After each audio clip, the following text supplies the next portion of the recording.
I recently read Solving the Procrastination Puzzle by Timothy Pychyl. Before reading this book, I failed to realize the toll that procrastination took on our mental and physical well-being. Wasting valuable work time procrastinating builds up internal guilt and stress that leads to bad eating habits and poor sleep. Putting off actions that move us closer to important goals erodes self-esteem and lowers overall life satisfaction. Studies on procrastination find that frequent procrastinators suffer from stomach aches and headaches. One study found a strong correlation between procrastination and heart disease. But despite the horrible long-term consequences of procrastinating, we still do it.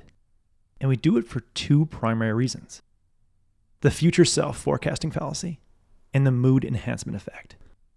First, the future self forecasting fallacy.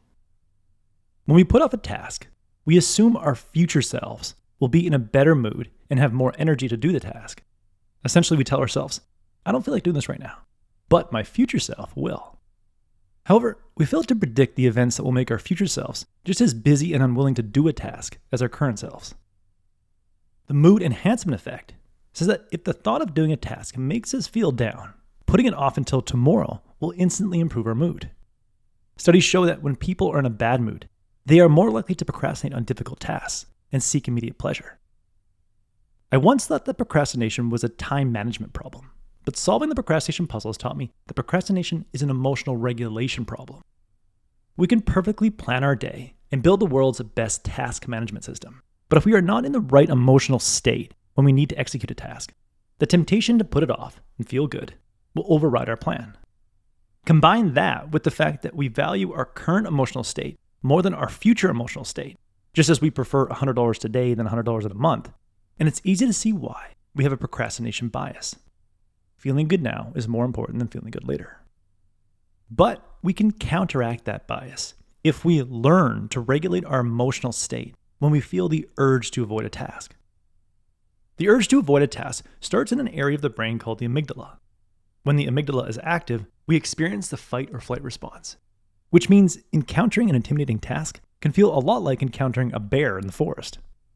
Luckily, there's a way to calm down our amygdala when we encounter a task we don't feel like doing, and thus reduce our urge to run away. We can do this by labeling, exhaling, accepting, releasing, and noticing.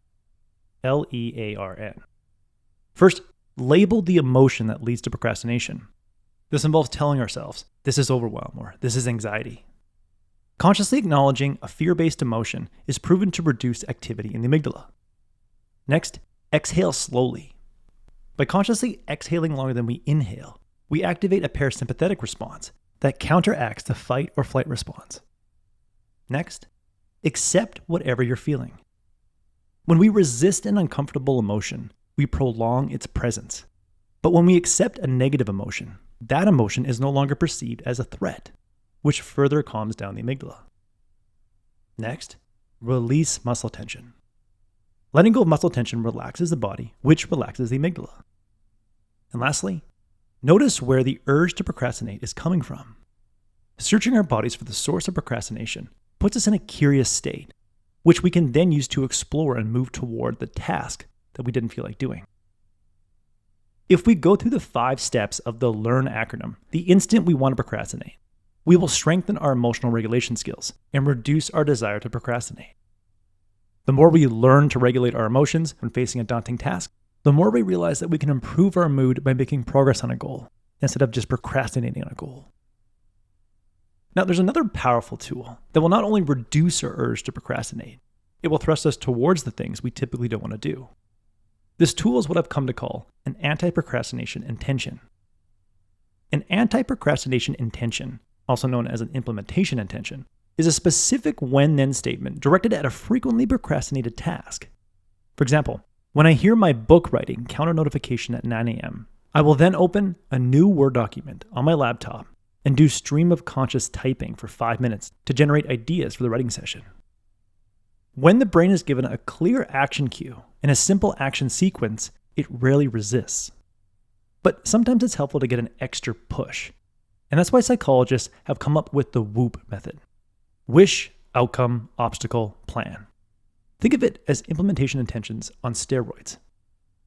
I use the Whoop method by filling out 4 statements in the morning.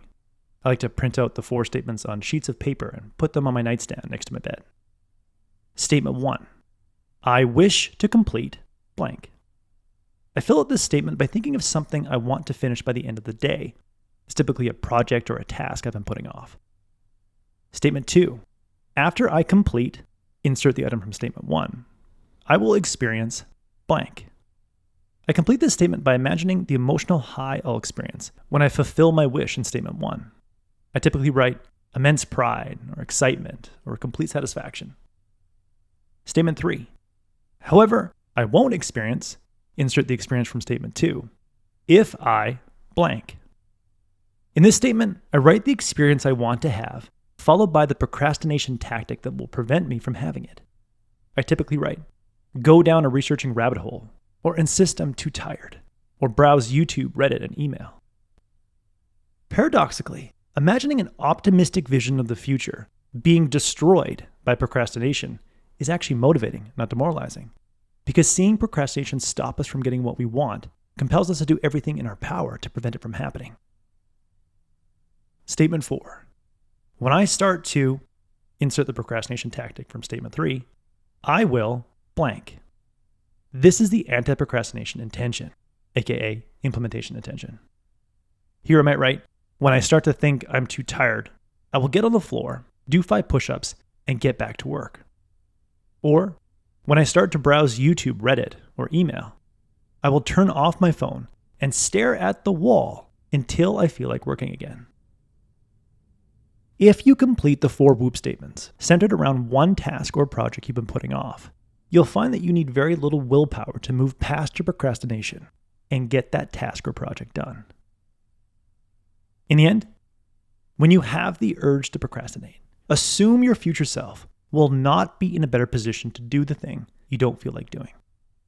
And remember that avoiding the task may instantly improve your mood, but it's actually destroying your self-esteem and long-term well-being. Therefore, learn to regulate your emotions when you have the urge to procrastinate, and use the Whoop method to consistently push past procrastination and make progress on the difficult projects you've been procrastinating on. That was the core message that I gathered from Solving the Procrastination Puzzle and Tim Pychyl's lectures on procrastination online. Solving the Procrastination Puzzle is a quick and effective guide for killing the horrible habit of procrastination. I highly recommend it. If you would like a 1-page PDF summary of insights that I gathered from this book, just click the link below and I'll be happy to email it to you. If you already subscribed to the free Productivity Game email newsletter, this PDF is sitting in your inbox. If you like this video, hit the like button and feel free to share it. And as always, thanks for watching and have yourself a productive week.